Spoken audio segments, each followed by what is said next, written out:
ఆయనే ఎప్పుడూ కనబడుతున్నాడు కానీ మధ్యలో ఎమ్మెల్యే అయ్యా, సాంస్కృతిక సారథయ్యా అని చెప్పి కొంచెం ఆకాశం ఎప్పుడు చూసేవాడు కదా. ఆయన నేల మీద చూస్తూ నేల మీదే ఉండే మనిషి.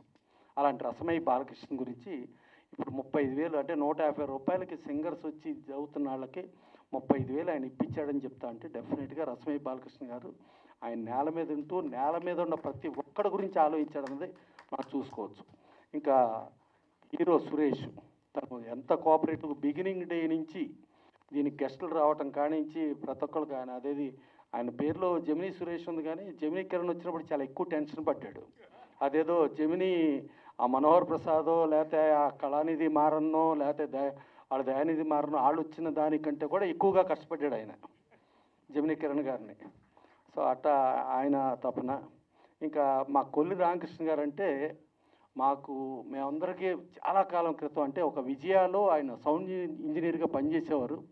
అప్పట్లో 1-2 గంటలకు థియేటర్ కూడా దొరకనంత బిజీలో ఉన్నప్పుడు ప్రతి ప్రొడ్యూసర్కి ఎట్టగొట్ట అడ్జస్ట్ చేసి అందరికీ కోఆపరేట్ చేసి ఇవాళ ఆయన సౌండ్ ఇంజనీర్గా పనిచేసే రోజుల్లో ఇవాళ స్టూడియోలో అని వచ్చిన వాళ్ళు ఎవరో కూడా ఆ రోజుల్లో పుట్టల, చరిత్ర తెలియదు. ఆ కొల్లి రామకృష్ణ గారు అంత చరిత్ర కలిగినాడు ఆయన. ఇక్కడ వచ్చిన పేరున వచ్చిన ప్రతి ఒక్కళ్ళలో కూడా పూర్తిగా ఏదో పెదాలతో మాట్లాడామని కాకుండా నిజంగా మనసుతో డెఫినెట్గా ఈ సినిమా బ్రహ్మాండంగా ఆడాలి, ఈ ఆత్మకథ బ్రహ్మాండంగా ఆడి అందరికీ చాలా మంచి జరగాలని చెప్పి కోరుకుని అందరూ వచ్చారు. సో డెఫినెట్గా వీళ్ళ ఆశీస్సులతో డెఫినెట్గా ఈ సినిమా సూపర్ హిట్ అయ్యి మా శ్రీనివాస్ సినిమా ఒకటి ఫినిష్ అయ్యి ప్రీ రిలీజ్ ఈవెంటో లేకపోతే ఇంకోటి పెట్టే లోపల ఇంకో సినిమా ఓపెన్ చేసేస్తాడు. అంటే అతని మీద అంత నమ్మకం ప్రొడ్యూసర్స్కి. డెఫినెట్గా అన్ని సినిమాలు అతను బ్రహ్మాండంగా ఆడి ఈ సినిమాకు కూడా చాలా మంచి లాభాలు వచ్చి ఇంకెన్నో సినిమాలు తీయాలని మనస్ఫూర్తి కోరుకుంటూ వీళ్ళందరి ఆశీస్సులు మీ ఆశీస్సులు మూట కట్టుకుని అది కలెక్షన్ల రూపంలో కనకవర్షం కురవాలని కోరుకుంటూ థ్యాంక్ యూ.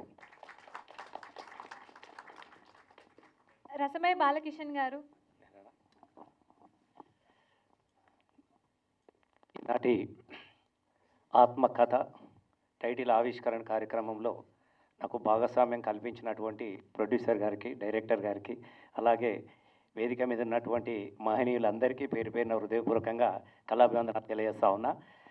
నాకు చాలా సినిమాల ఫంక్షన్కి వెళ్ళినాం, చాలా టైటిల్ చూసినాం, కానీ సినిమానే తన ఆత్మకథగా మార్చి ఆత్మకథగా మలిచినటువంటి సినిమాకు నేను హృదయపూర్వకంగా అభినందనలు తెలియజేస్తా ఉన్నా. ఎందుకంటే అందరి ఆత్మలను తన ఆత్మగా మలుచుకొని ఈ ఆత్మకథ మలిచిండని నేను భావించుకుంటా ఉంటున్నాను. కాబట్టి ఎందుకంటే అందరికీ ఆత్మలు ఉంటాయి, ప్రతి వానికి ఆత్మలో ఒక కథ ఉంటుంది. కొంతమంది